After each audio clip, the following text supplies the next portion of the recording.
Assalamualaikum warahmatullahi wabarakatuh. Teman-teman, kembali lagi.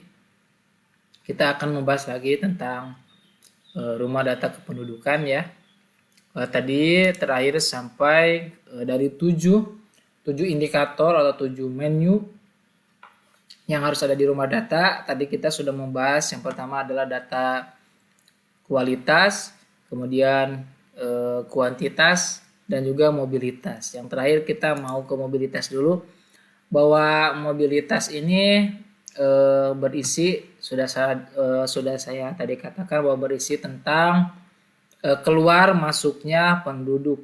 Jadi ini adalah pengendalian penduduk sebagai sarana untuk mewaspadai ya, alias jadi pengendalian penduduk itu masuk keluarnya atau orang yang menetap di dusun atau di kampung kita atau di desa kita itu diketahui seperti itu. Yang keempat adalah yang harus ada di rumah data kependudukan adalah data pembangunan keluarga.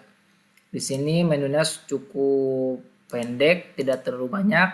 Di antaranya adalah jumlah dari tribina, bina keluarga balita, bina keluarga remaja, dan juga bina keluarga lansia. Nah, ini yang keren sekarang itu, kalau dulu cuma hanya ada posyandu balita, sekarang ada posyandu remaja dan juga ada posyandu lansia. Tujuannya sama, yaitu untuk mempererat silaturahmi yang pertama, yang kedua adalah mendapatkannya fasilitas kesehatan atau kesehatan yang lebih layak balita, remaja, dan juga lansia. Terutama untuk di balita mungkin bagaimana cara hidup sehat atau makan yang sehat dari balita itu bisa diperhatikan. Tumbuh kembang anaknya juga diperhatikan. Untuk remaja mungkin itu untuk remaja biasanya lebih difokuskan ke orientasi seksual, terlebih lagi karena di usia remaja itu pubertas ya. Pubertas, jadi diberikan pendidikan tentang hal-hal yang seksual, walaupun mungkin di sebagian pihak berpikir bahwa masalah seksual itu masalah yang apa ya, individu, tapi pendidikannya harus disampaikan agar anak tidak apa ya, terbawa zaman yang sekarang agak sedikit edan.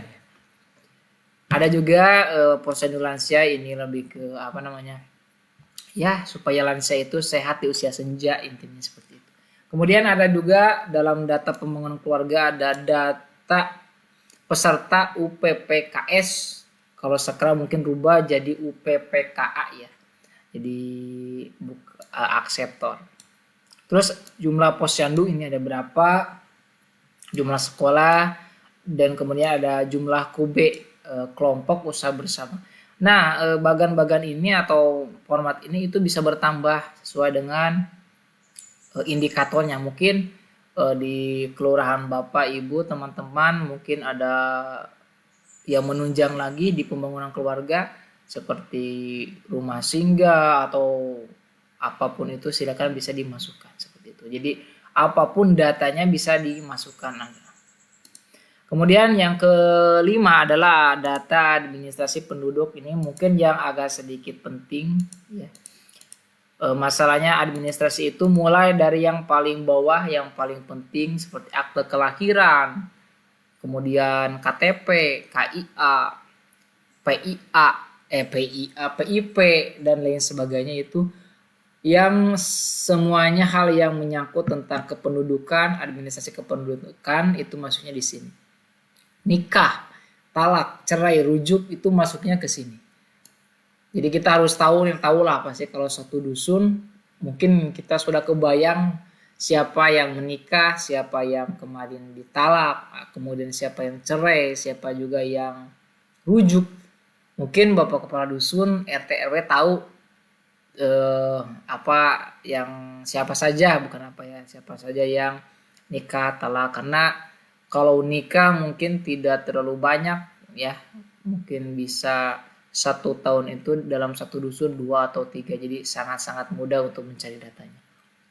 Kemudian pasangan yang memiliki akte nikah, Ini mungkin kan disinyalir ada ya, kalau dulu mah ada bilang kamu kumpul kebo. Mungkin itu bisa didata. Karena seyogyanya rumah data kependudukan itu harus punya basis data yang komplit, minimal ya seperti KK, fotokopinya ada fotokopi KK, KTP, KIA, buku nikah, akta kelahiran, dan lain sebagainya itu dikumpulkan di rumah data kependudukan, yang maksudnya selain basis data juga sebagai arsip. Arsip siapa tahu amit-amit bahwa suatu saat mungkin rumahnya ada terjadi bencana seperti kebakaran, kebanjiran, dan lain sebagainya, itu kita punya salinan datanya di rumah data kependudukan. Jadi rumah data kependudukan ini harus benar-benar disimpan di lokasi yang amat sangat-sangat aman, amat sangat-sangat safety ya. Mungkin termaksud ijazah, fotokopi ijazah itu bisa disimpan di rumah data. Apapun, mau surat-surat tanah, fotokopinya itu bisa. Karena kita meminimalisir takutnya terjadi sesuatu bencana di rumah kita seperti. Lanjut, ini ada akte kelahiran, jumlah penduduk yang memiliki KTP, kemudian keluarga yang memiliki kartu keluarga, atau jumlah keluarga yang memiliki kakak. Ini pasti ada lah yang kakak-kakak itu seperti itu. Jangan sampai mungkin yang kumpul kebo itu